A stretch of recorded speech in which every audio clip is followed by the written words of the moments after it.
जब आँखों में अरमान लिया, मंजिल को अपना मान लिया, तो मुश्किल क्या आसान किया, जब ठान लिया तो ठान लिया।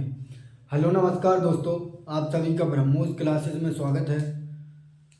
तो दोस्तों, हिस्ट्री में आज से जो सिक्कों के बारे में पढ़ने वाले हैं, आज सिक्के अभिलेखों के बारे में आज पढ़ने वाले हैं। जो सिक्के होते हैं कि कौन सिक्का किसके बारे में, मतलब कौन से वंश ने चलाया, किस शासक ने चलाया, मैं सारा निचोड़ इस एक ही क्लास में देने वाला हूं आपको। और इसी में अभिलेखों को कवर कर लेंगे और इसी में सिक्कों को कवर कर लेंगे। तो ध्यान रखना दोस्तों, इसी में एक क्लास में सब कवर करने वाले हैं, सिक्कों को और अभिलेखों को। तो चलें दोस्तों, आप सब अच्छे हैं, मस्त हैं, बेहतरीन हैं, लाजवाब होंगे। तो चलते हैं दोस्तों, बात करते हैं सिक्कों के बारे में आज। ठीक दोस्त, हेडिंग डालें दोस्तों, पेन कॉपी किताब खोल कर बैठिए दोस्तों, मेहनत करते रहिए दोस्तों। ग्रुप डी की भर्ती आपको पता ही होगा बढ़ने वाली है, अभी कोई क्लियर नहीं है, मतलब 58,000 कुछ पद होने वाले हैं 32,000 से। मेहनत करते रहिए दोस्तों। एनटीपीसी आरपीएफ का एग्ज़ाम होगा आपका, आरपीएफ कांस्टेबल का, एनटीपीसी एसएससी जीडी का, इससे बाहर नहीं जाएगा क्वेश्चन, ये मेरी गारंटी है दोस्तों। तो चलें दोस्तों, बात करते हैं सिक्कों के बारे में। हेडिंग डालो दोस्तों सिक्का, हेडिंग डालो दोस्तों सिक्का।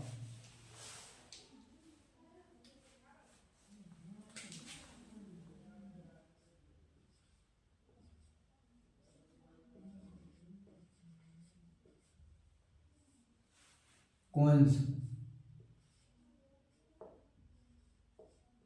इसी को इंग्लिश में कहते हैं दोस्तों कॉइन्स, ध्यान रखना दोस्तों।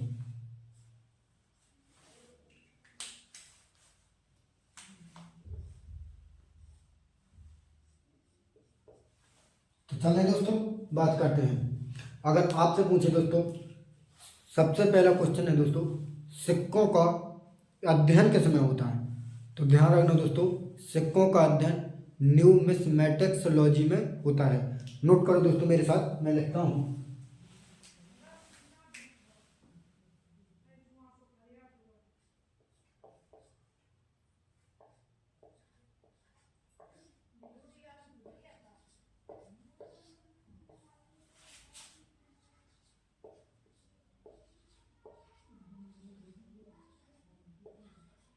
सिक्कों का अध्ययन किस में होता है दोस्तों? तो ध्यान रखना दोस्तों, सिक्कों का अध्ययन किस में होता है? तो ये न्यूमिस्मेटिक्सोलॉजी में होता है।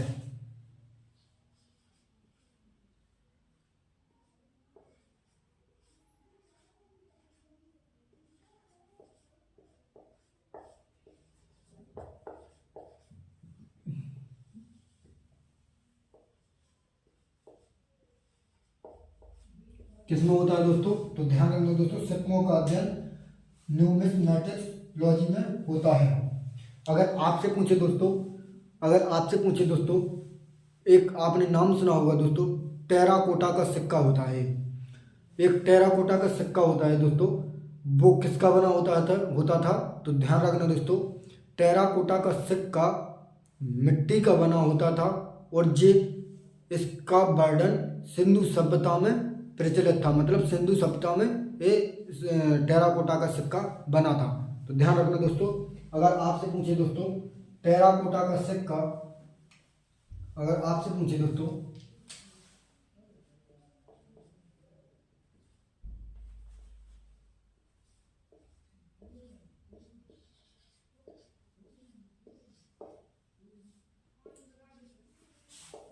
टेराकोटा का सिक्का किसका बना होता था? तो ध्यान रखना दोस्तों, टेराकोटा का सिक्का मिट्टी का बना होता था।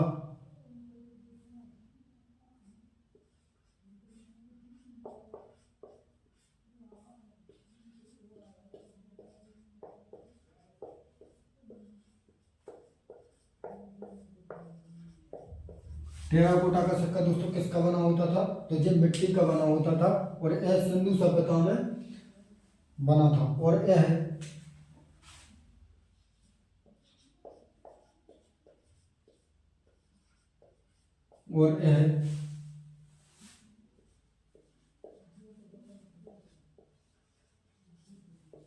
सिंधु सभ्यता में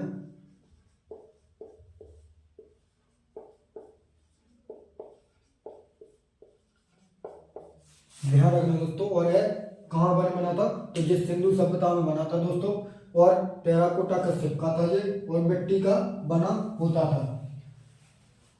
अगर आपसे पूछे दोस्तों, एक पड़ चांदी के सिक्के हैं, वो किस काल में चलाए गए थे दोस्तों? तो ध्यान रखना दोस्तों, पड़ चांदी के सिक्के मौर्य काल में चलाए गए थे। लिखो मेरे साथ दोस्तों, पड़ चांदी के सिक्के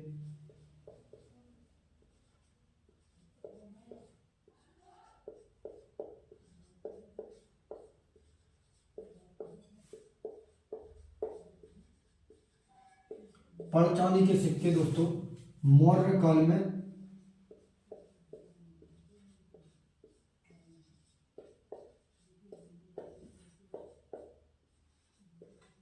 चलाए गए थे।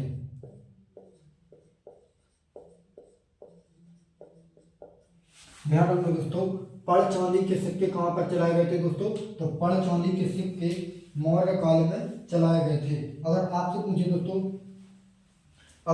पूछे दोस्तों सीसा का सिक्का होता है, तो वो किस वंश ने चलाया था? तो वो सातवाहन वंश ने चलाया था। देखो दोस्तों मेरे साथ, सीसा का सिक्का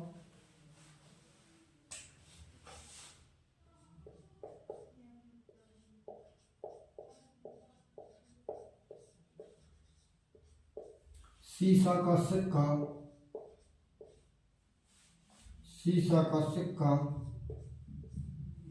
सातवाहन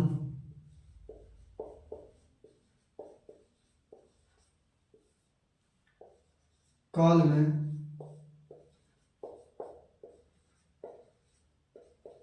चलाया गया था। ध्यान रखना दोस्तों, अगर आपसे पूछे दोस्तों सीसा का सिक्का किस वाहन काल में चलाया गया था दोस्तों? तो ये सातवाहन काल में चलाया गया था। अगर आपसे पूछे दोस्तों पहली बार सोने के सिक्के का प्रचलन किसने करवाया था दोस्तों? तो ये यूनानी शासकों ने करवाया था। पहली बार सोने के सिक्के का प्रचलन किसने करवाया था दोस्तों? तो ध्यान रखना दोस्तों, ये यूनानी शासकों ने करवाया था। देखो दोस्तों मेरे साथ,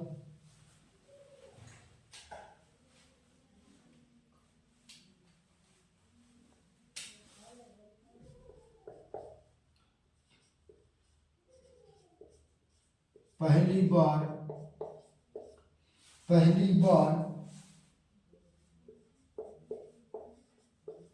सोने का सिक्का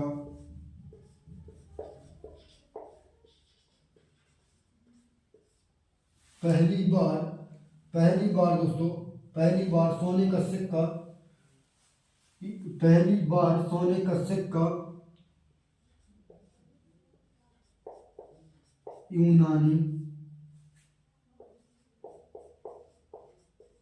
यूनानी शासकों द्वारा चलाया गया था। ध्यान रखना दोस्तों, अगर आपसे पूछे दोस्तों पहली बार सोने का सिक्का किसने चलाया था? तो ध्यान रखना दोस्तों, पहली बार सोने का सिक्का यूनानी शासकों ने चलाया था। ध्यान रखना दोस्तों, अगर आपसे पूछे पहली बार सोने का सिक्का यूनानी शासकों द्वारा चलाया गया था। अगर आपसे पूछे दोस्तों पहली बार सोने का सिक्का तो यूनानी शासकों ने चलाया था। अगर आपसे पूछे दोस्तों शुद्ध सोने का सिक्का किसने चलवाए थे? तो ये कुषाण वंश ने चलवाए थे। लिखो मेरे साथ दोस्तों, अगर आपसे पूछे दोस्तों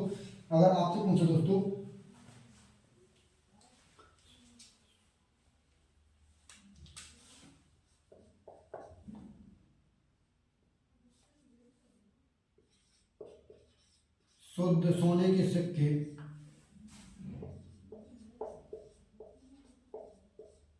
शुद्ध सोने का सिक्का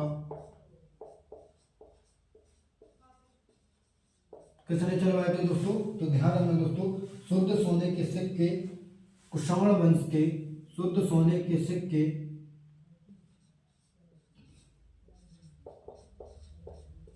कुषाण वंश के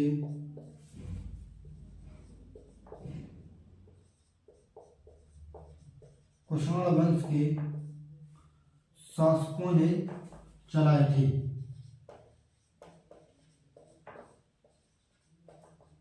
ध्यान रखना दोस्तों, अगर आपसे पूछे दोस्तों चांदी के सिक्के तो चलाए थे यूनानी शासकों, सॉरी दोस्तों, पहली बार सोने के सिक्के तो किसने चलाए? पहली बार सोने के सिक्के यूनानी शासकों ने चलाए। और अगर आपसे पूछे शुद्ध सोने के सिक्के किसने चलाए थे, तो शुद्ध सोने के सिक्के किसने चलाए थे दोस्तों? जी कुषाण वंश के शासकों ने चलाए थे। रब कर दें दोस्तों, अपना बोर्ड भर चुका है, क्योंकि अपना बोर्ड छोटा सा ही, मैनेज कर लेना दोस्तों। अगर आपसे पूछे दोस्तों सबसे पहले सिक्कों का अध्ययन किस में होता है, तो सिक्कों का अध्ययन न्यूमिस्मेटिक्सोलॉजी में होता है। अगर आपसे पूछे दोस्तों टेराकोटा का सिक्का होता है, वो टेराकोटा का सिक्का मिट्टी का बना होता है और ये सिंधु सभ्यता में बनाया गया था। सबसे पहले ये सिंधु सभ्यता में बनाया गया था। अगर आपसे पूछे दोस्तों जो पड़ चांदी के सिक्के होते हैं वो किसने चलाए थे, तो ध्यान रखना दोस्तों, पड़ चांदी के सिक्के मौर्य काल में चलाए गए थे। सबसे पहले पड़ चांदी के सिक्के मौर्य काल में चलाए गए थे। अगर आपसे पूछे दोस्तों एक शीशा का सिक्का होता है दोस्तों, शीशा का सिक्का सातवाहन काल में चलाया गया था। ध्यान रखना दोस्तों, शीशा का सिक्का सा से सातवाहन, ध्यान रखना दोस्तों, सा से सा और सा शीशा का सिक्का सातवाहन काल में चलाया गया था और पड़ चांदी के सिक्के मौर्य काल में चलाए गए थे। अगर आपसे पूछे दोस्तों पहली बार सोने के सिक्के कितने चलाए थे, तो ध्यान रखना दोस्तों, पहली बार सोने के सिक्के यूनानी शासकों ने चलाए थे। अगर आपसे पूछे पहली शुद्ध सोने के सिक्के किसने चलाए थे, तो वो कुषाण वंश के शासकों ने चलाए थे। रब कर दें दोस्तों, नोट कर लिया होगा दोस्तों आपने।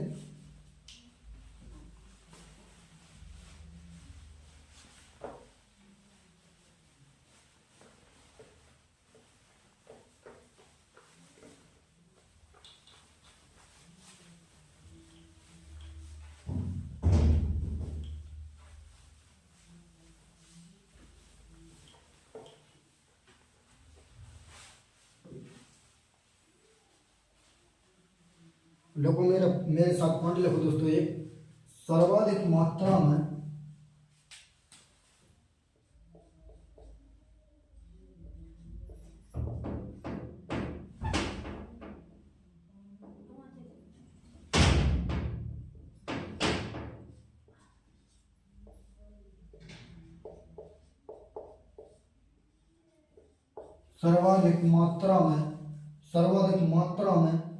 लिखो मेरे साथ दोस्तों, सर्वाधिक मात्रा में तथा सबसे अधिक अशुद्ध सोने का तथा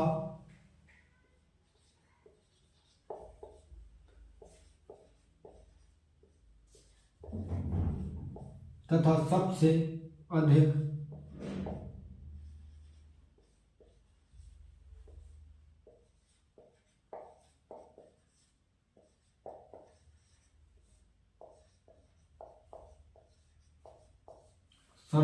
अशुद्ध सोने का सर्वाधिक मात्रा में, ध्यान रखना दोस्तों, सर्वाधिक मात्रा में तथा सबसे अधिक अशुद्ध सोने का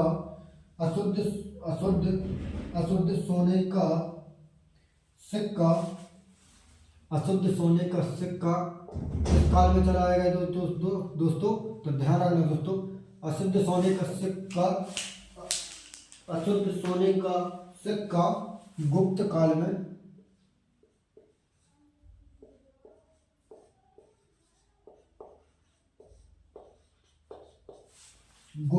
में ध्यान रखना दोस्तों, गुप्त काल में प्रयोग किए गए।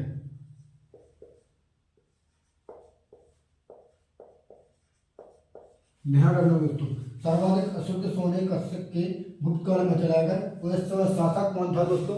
तो इस समय शासक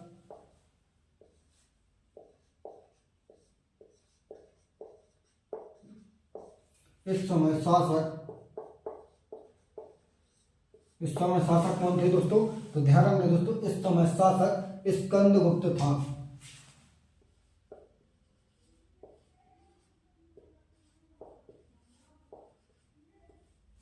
इस समय शासक कौन था दोस्तों? तो ध्यान रखना दोस्तों, इस समय शासक स्कंदगुप्त था।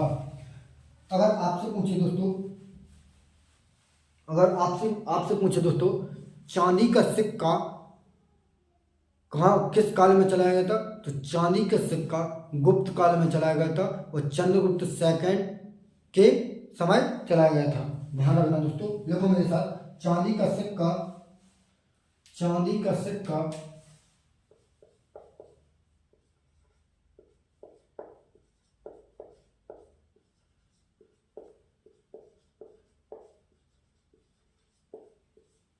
का सिक्का गुप्त काल में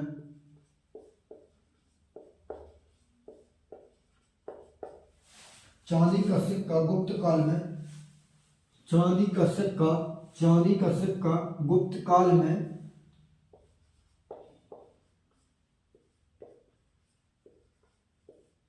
चंद्रगुप्त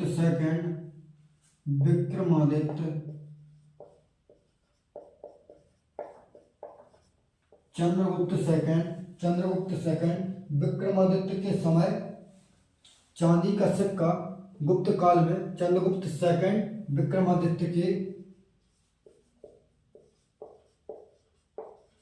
समय चलाए गए थे।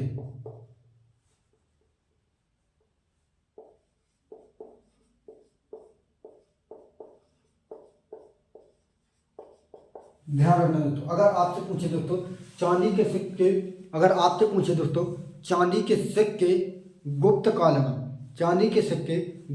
में चंद्रगुप्त सेकंड विक्रमादित्य के समय चलाए गए थे। ध्यान रखना दोस्तों, चंद्रगुप्त सेकंड विक्रमादित्य के समय चलाए गए थे। अगर आपसे पूछे दोस्तों राजा रानी के सिक्के किसके समय प्रचलित थे?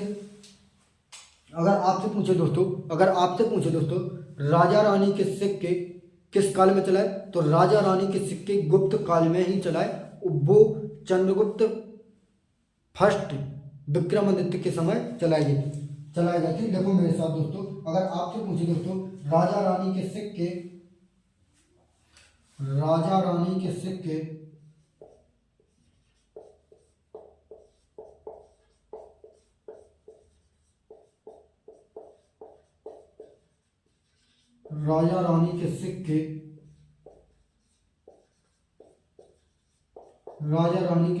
गुप्त काल में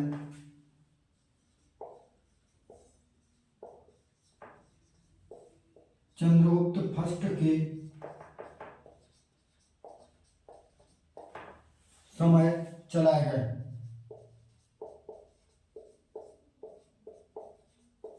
ध्यान रखना दोस्तों, अगर आपसे पूछे दोस्तों राजा रानी के सिक्के गुप्त काल में चंद्रगुप्त फर्स्ट के समय चलाए गए। अगर आपसे पूछे दोस्तों कौड़ी का प्रयोग किस काल में हुआ? तो ध्यान रखना दोस्तों, कौड़ी का काल भी गुप्त काल में ही प्रयोग हुआ। अगर देखो मेरे साथ दोस्तों, कौड़ी का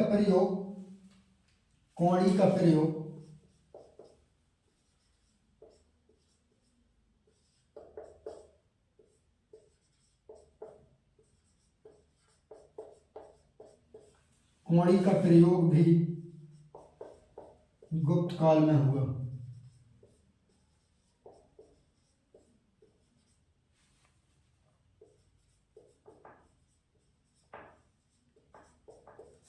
ध्यान रखना दोस्तों, कौड़ी का प्रयोग भी कहाँ पर हुआ? तो कौड़ी का प्रयोग भी गुप्त काल में हुआ।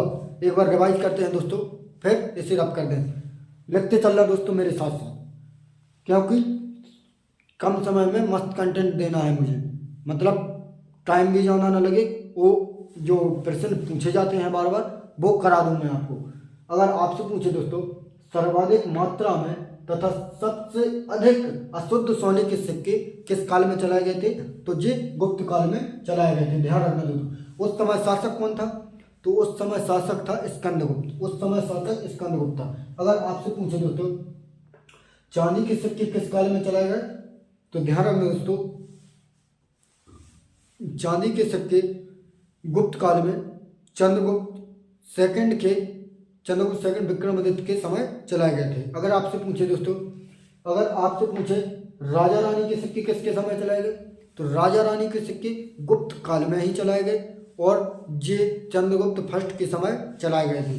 अगर आपसे पूछे दोस्तों कौड़ी का प्रयोग कहाँ हुआ था? तो तो कौड़ी का प्रयोग भी गुप्त काल में हुआ था। रब कर दे दोस्तों, रब कर देते हैं दोस्तों, फिर आगे बात करते हैं।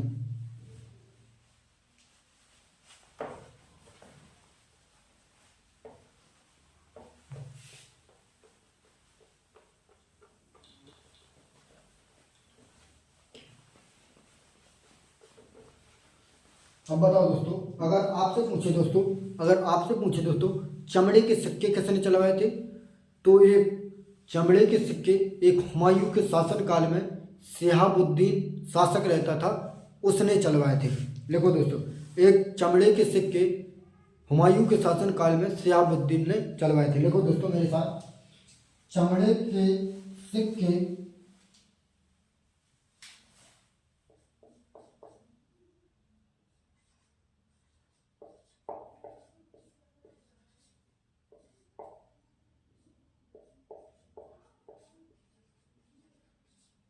चमड़े के सिक्के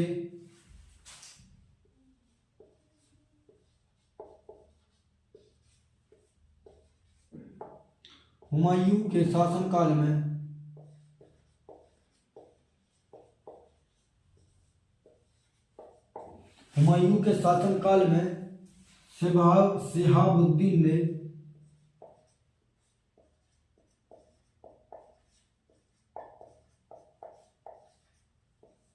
शिहाबुद्दीन ने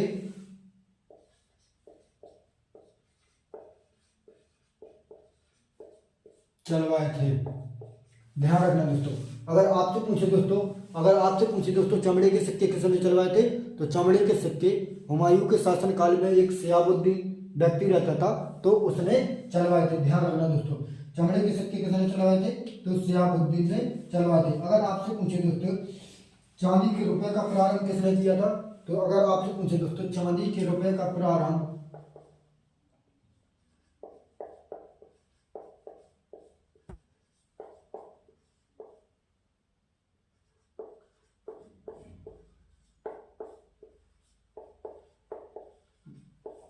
चांदी के रुपए का प्रारंभ किसने किया था दोस्तों, चांदी के रुपए, सिक्के नहीं दोस्तों, चांदी के रुपए का प्रारंभ शेरशाह सूरी ने करवाया था। लिखो दोस्तों मेरे साथ,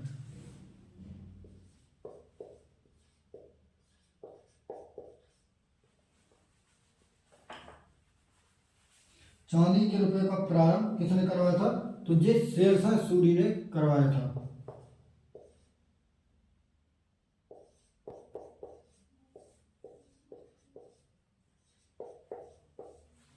लिखना दोस्तों मेरे साथ, अगर आपसे पूछे दोस्तों तांबे के दाम का प्रारंभ किसने करवाया,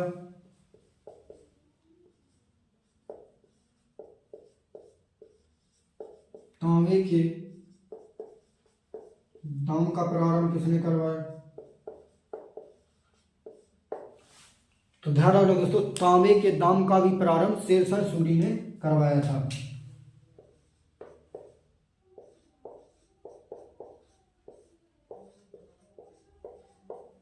ये भी शेरशाह सूरी ने करवाया था। अगर आपसे पूछे दोस्तों सोने की असरफी का प्रारंभ किसने करवाया था, सोने की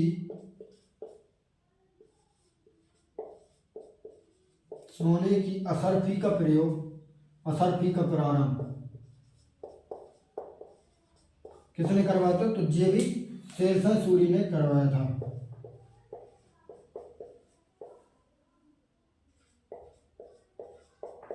शेरशाह सूरी ने करवाया था। तो ये आपके दोस्तों सिक्कों के बारे में इतना ही पूछा जाता है दोस्तों। सिक्के अपने कंप्लीट हो गए, सिक्के कॉइंस कंप्लीट हो गए दोस्तों। अब चलते हैं दोस्तों, अब करते हैं बात शिलालेखों के बारे में। शिलालेख क्या होता है दोस्तों, तो शिलालेख वो होता है दोस्तों, पहले हेडिंग डालो दोस्तों, फिर बात करते हैं शिलालेखों के बारे में।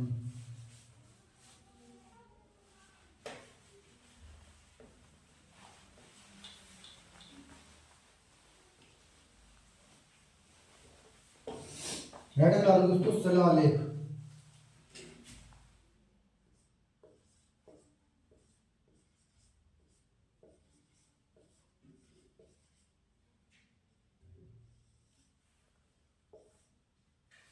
हेडिंग डालो दोस्तों शिलालेख।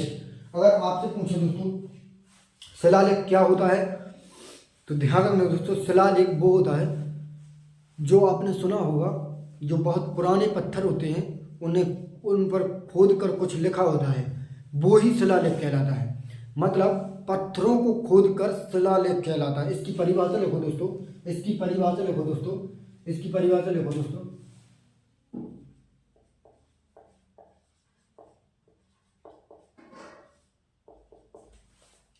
पत्थरों को खोद कर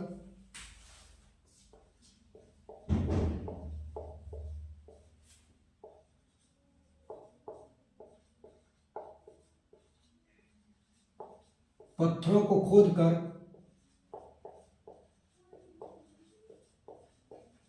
शिलालेख कहलाता है। ध्यान रखना दोस्तों, पत्थरों को खोदकर क्या कहलाता है?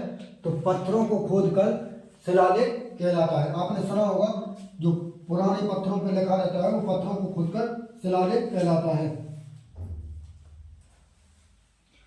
एक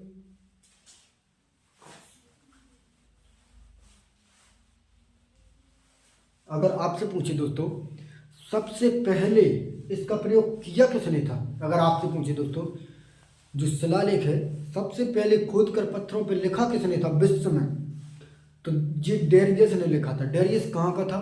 तो ये ईरान का शासक था दोस्तों। सबसे विश्व में शिलालेखों का जनक किसे कहते हैं?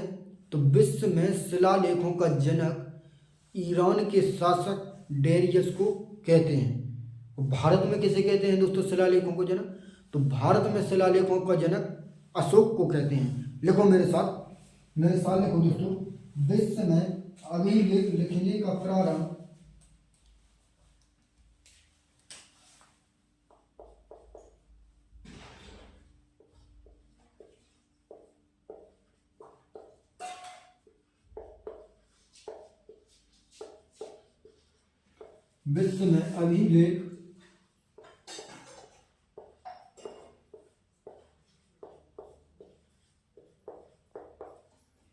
विश्व में अभिलेख लिखने का प्रारंभ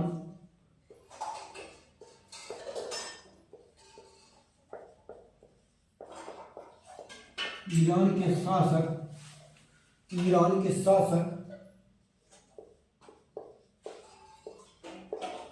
डेरियस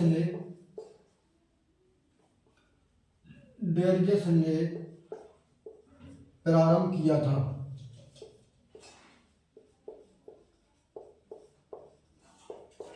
ध्यान रखना दोस्तों, विश्व में अभिलेख लिखने का प्रारंभ किसने किया था?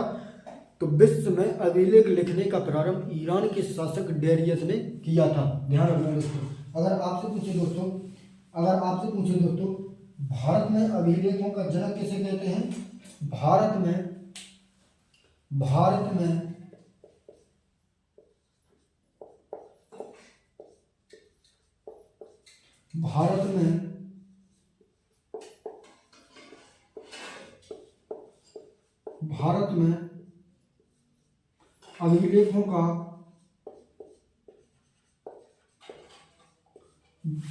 अभिलेखों का जनक किसे कहते हैं दोस्तों? तो ध्यान रखना, भारत में अभिलेखों का जनक अशोक को कहते हैं। ध्यान रखना दोस्तों, भारत में अभिलेखों का जनक किसे कहते हैं? तो भारत में अभिलेखों का जनक अशोक को कहते हैं। अगर आपसे पूछे दोस्तों पहला अभिलेख कहां से मिला था? तो ये बोगस कोई से मिला था। मेरे साथ लिखो दोस्तों, पहला अभिलेख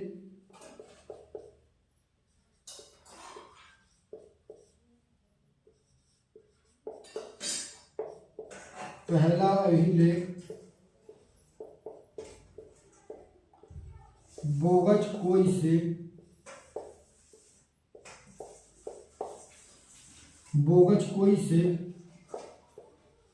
मिला था और यह कहाँ पर स्थित है दोस्तों? और यह तुर्की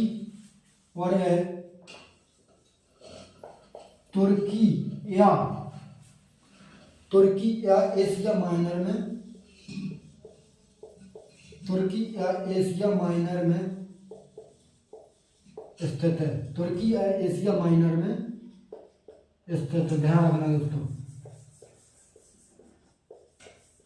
कहाँ पर स्थित है? या तो तुर्की देश में या एशिया माइनर में स्थित है।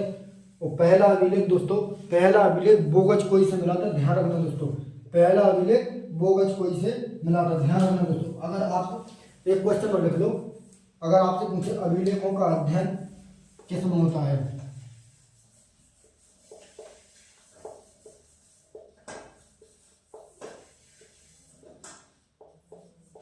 अभिलेखों का अध्ययन किस में होता है? तो ये अभिलेखों का अध्ययन एपिग्राफी में होता है। ध्यान रखना दोस्तों, अगर आपसे पूछे दोस्तों अभिलेखों का अध्ययन एपिग्राफी में होता है। ध्यान रखना दोस्तों, अभिलेखों का अध्ययन एपिग्राफी में होता है। रिवाइज करते हैं दोस्तों, शिलालेख क्या कहलाता है? सबसे पहले तो शिलालेख वो कहलाता है जो पत्थरों को खोद कर लिखा जाता है, वो शिलालेख कहलाता है। पत्थरों को खोद कर लिखा जाता है, वो शिलालेख कहलाता है। विश्व में, अगर आपसे पूछे दोस्तों विश्व में सबसे पहले अभिलेख लिखने का तरीका किसने अपनाया था? तो ये डेरियस ने अपनाया था। और भारत में अभिलेखों का जनक किसे कहते हैं? मतलब भारत में प्रयोग किसने किया था सबसे पहले? तो वो डेरियस ने किया था।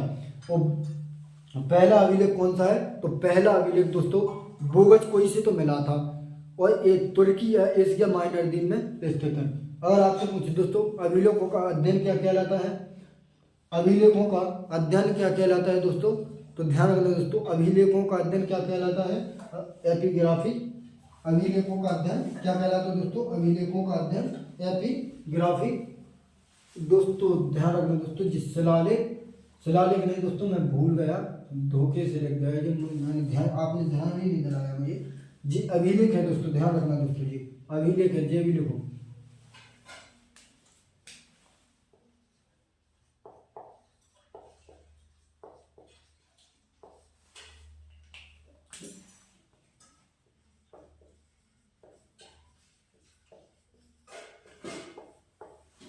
ये अभिलेख है।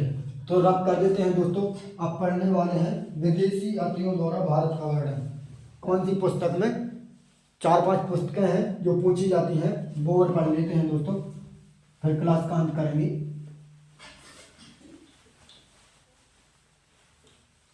अब हेडिंग डालो दोस्तों, हेडिंग डालो दोस्तों, विदेशी यात्रियों द्वारा भारत का वर्णन।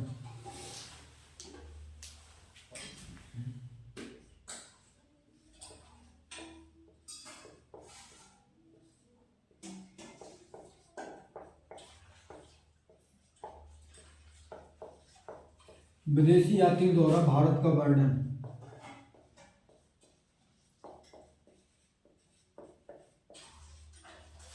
विदेशी यात्रियों द्वारा भारत का वर्णन। ध्यान रखना दोस्तों, विदेशी यात्रियों द्वारा भारत का वर्णन। कुछ पुस्तकें हैं दोस्तों, वो लिखाने वाला हूं इसमें। अगर आपसे पूछे दोस्तों हेरोडोटस की पुस्तक कौन सी है? हिस्टोरिका। लिखो दोस्तों, हिस्टोरिका पुस्तक किसकी है? हिस्टोरिका पुस्तक किसकी है?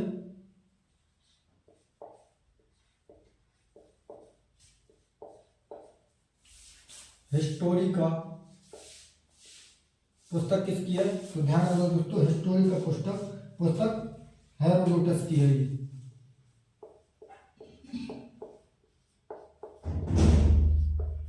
ये किसकी है दोस्तों? तो ये हेरोडोटस की है। एक देखो ज्योग्राफी पुस्तक किसकी है? ज्योग्राफी पुस्तक किसकी है? तो ध्यान रखना दोस्तों, ज्योग्राफी पुस्तक किसकी है? ध्यान रखना दोस्तों, ये है टॉलमी की।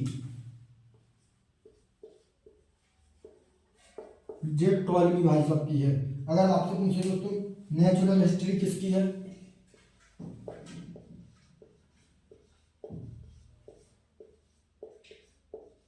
नेचुरल हिस्ट्री पुस्तक किसकी है दोस्तों? तो ये प्लिनी की है।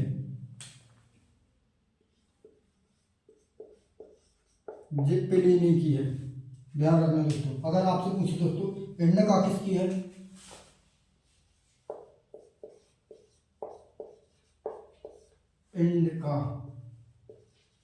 इंडिका किसकी है दोस्तों? तो ये मेगास्थनीज की है।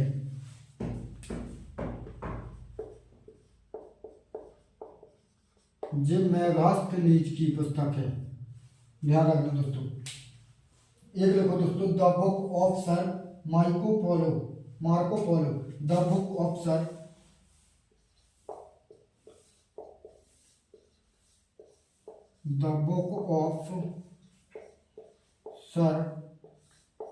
Marco Polo. ये किसकी पुस्तक है, ध्यान रखना दोस्तों। The book of sir Marco Polo पुस्तक किसकी है, तो ध्यान रखना दोस्तों, जे है मार्को पोलो की, ये मार्को पोलो की है, ये मार्को पोलो की पुस्तक है। इसी में छुपा है दोस्तों, नाम ध्यान रखना दोस्तों, ये मार्को पोलो की है। ये किस वंश का था, ये काकतीय वंश का था, ध्यान रखना दोस्तों, ये काकतीय वंश का था। फायन की पुस्तक कौन सी थी दोस्तों, तो ये फोक्यू की पुस्तक थी, फोक्यू की, किसकी थी, ये फायन की पुस्तक थी दोस्तों, फोक्यू की पुस्तक फायन की थी।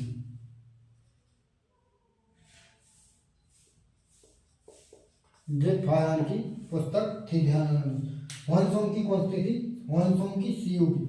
अगर आपसे पूछे दोस्तों ये फायन किसके दरबार में आया था, तो एक यहाँ पर लिख लो दोस्तों, फायन किसके दरबार में आया था दोस्तों, तो फायन चंद्रगुप्त सेकंड के दरबार में आया था। फायन चंद्रगुप्त द्वितीय के दरबार में आया था जी,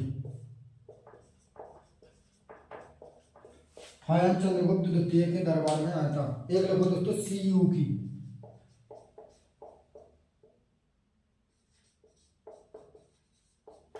सीयू की पुस्तक किसकी है दोस्तों, तो सीयू की पुस्तक किसकी है दोस्तों, सीयू की पुस्तक ह्वानसोंग की है।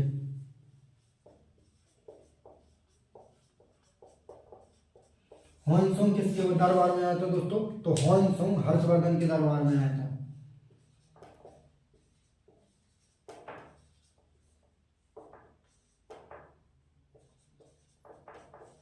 ह्वानसोंग हर्षवर्धन के दरबार में आया था, ध्यान रखना दोस्तों।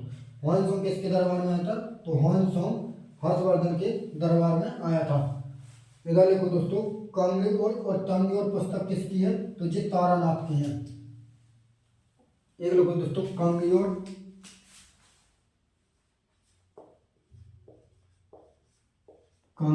और तंगयोर,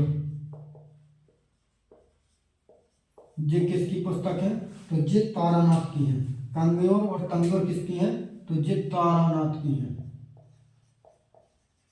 ये तारानाथ की पुस्तक है दोस्तों, ध्यान रखना दोस्तों। कांगयोर और तंगयोर किसकी पुस्तक है, तो ये तारानाथ की पुस्तक है। एक रिवाइज करो दोस्तों, हिस्टोरिका किसकी है दोस्तों, तो हिस्टोरिका हेरोडोटस की है। जियोग्राफिया किसकी है, तो ये टॉलेमी की है। नेचुरल हिस्ट्री किसकी है दोस्तों, ये प्लिनी की है। इंडिका किसकी है, तो ये मेगास्थनीज की है। The book of sir Marco Polo किसकी है, तो ये मार्को पोलो इसी में नाम छुपा है दोस्तों, और ये मार्को पोलो काकतीय वंश से संबंधित था। फोक्यू की पुस्तक किसकी है, तो फायन की है। फायन किसके दरबार में आया था, भारत, तो फायन चंद्रगुप्त सेकंड के दरबार में आया था। सीयू की पुस्तक किसकी है दोस्तों, तो सीयू की पुस्तक ह्वानसोंग की है। ह्वानसोंग हर्षवर्धन के दरबार में आया था। कांगयोर और तंगयोर किसकी पुस्तक है, तो ये किसकी है, ये तारानाथ की पुस्तक है दोस्तों। रब कर दे दोस्तों,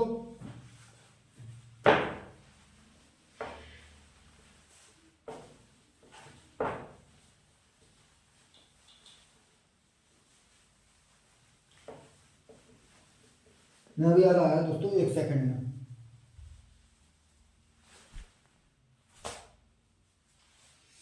अब हेडिंग डालो दोस्तों, फायान, हेडिंग डालो दोस्तों, फायान। एक बार इंक लगा दे, थोड़ी अच्छा दिखेगा।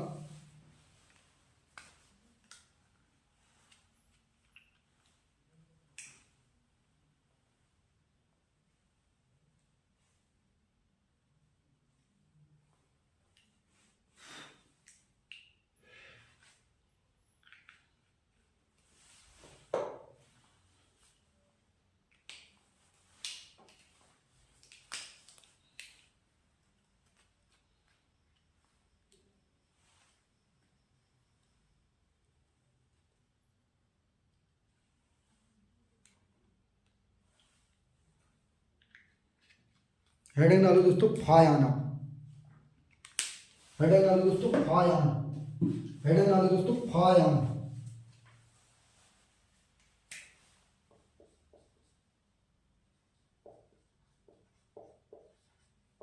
फायान इसका कार्य क्या है? 399 ईस्वी। ध्यान रखना दोस्तों, फाइल का कार्यकाल क्या है दोस्तों? 399 ईस्वी। इसकी पुस्तक कौन सी लगाई मैंने अभी यार? तो इसकी पुस्तक फोकियों की पुस्तक, इसकी पुस्तक कौन सी है? फोकियों की,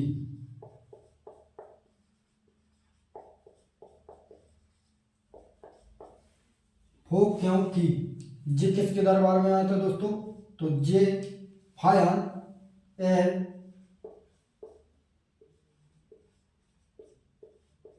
चंद्रगुप्त सेकंड के दरबार में आया था।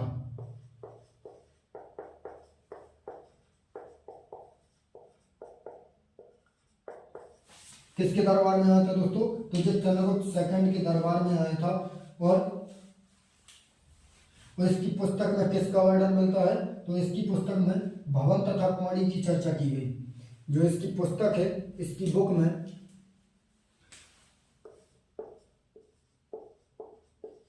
इसकी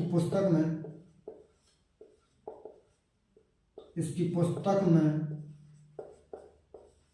भवन तथा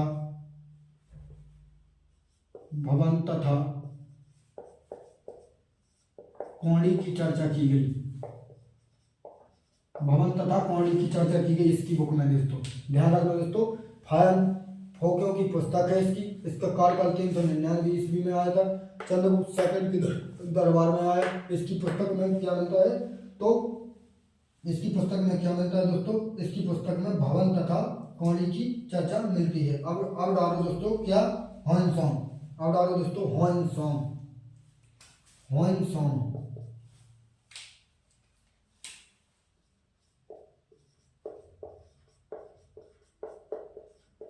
ह्वेनसांग इसका कार्यकाल क्या है दोस्तों? ह्वेनसांग कब आया था? 629 ईसा पूर्व में। ध्यान रखना दोस्तों, ह्वेनसांग कब आया था? तो ह्वेनसांग की पुस्तक कौन सी है? इसकी पुस्तक कौन सी है? इसकी पुस्तक कौन सी है? तो इसकी पुस्तक सीयू की है।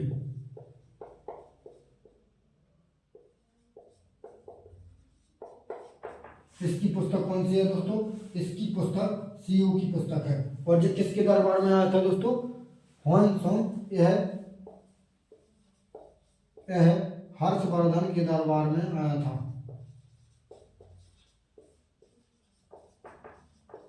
हर्षवर्धन के दरबार में आया था। ध्यान रखना दोस्तों, हर्षवर्धन के दरबार में आया था। ध्यान रखना दोस्तों।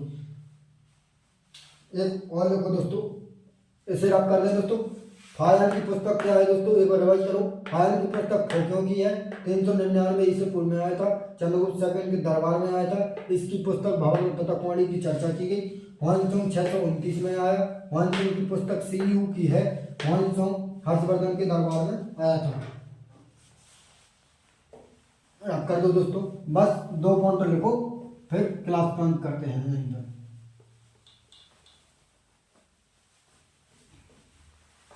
हेडिंग डालो दोस्तों, हेडिंग डालो दोस्तों संयोगन, हेडिंग डालो दोस्तों संयोगन।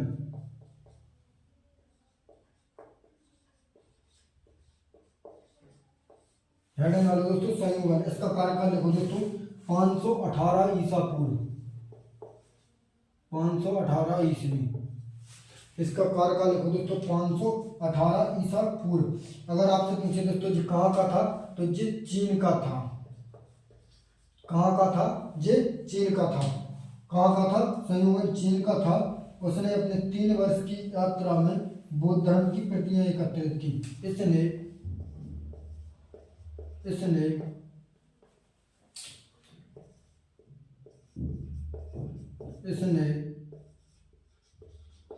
अपने 3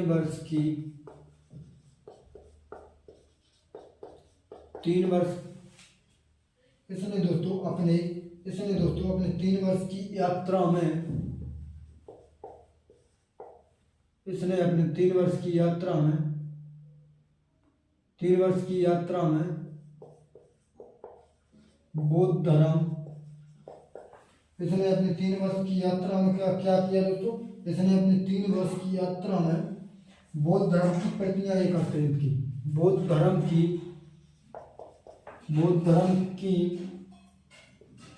प्रतियां एकत्रित की। ध्यान रखना दोस्तों, बौद्ध धर्म की प्रतियां एकत्रित की। बस दोस्तों इतना ही पढ़ना था। क्लास का अंत करते हैं दोस्तों, बस कल फिर पढ़ेंगे दोस्तों। चलते हैं दोस्तों, आज का अंत यहीं पे होने वाला है। इससे बाहर आपका कोई क्वेश्चन नहीं जाएगा दोस्तों, ये मैं आपसे बिल्कुल यकीन से कह रहा हूँ, इससे बाहर क्वेश्चन नहीं आएगा। इतिहास का ये मेरी गारंटी है दोस्तों। पहली बात, उल्टा सीधा तो पूछा नहीं जाता, पेपर में एक पूछने वाला ही प्रश्न पूछा जाता है। तो चलते हैं दोस्तों, कल फिर से मिलेंगे दोस्तों। आप सब अच्छे होंगे, पढ़ रहे होंगे, मस्त होंगे, बेहतरीन होंगे, लाजवाब होंगे। तो चलते हैं दोस्तों। जय हिंद साथियों।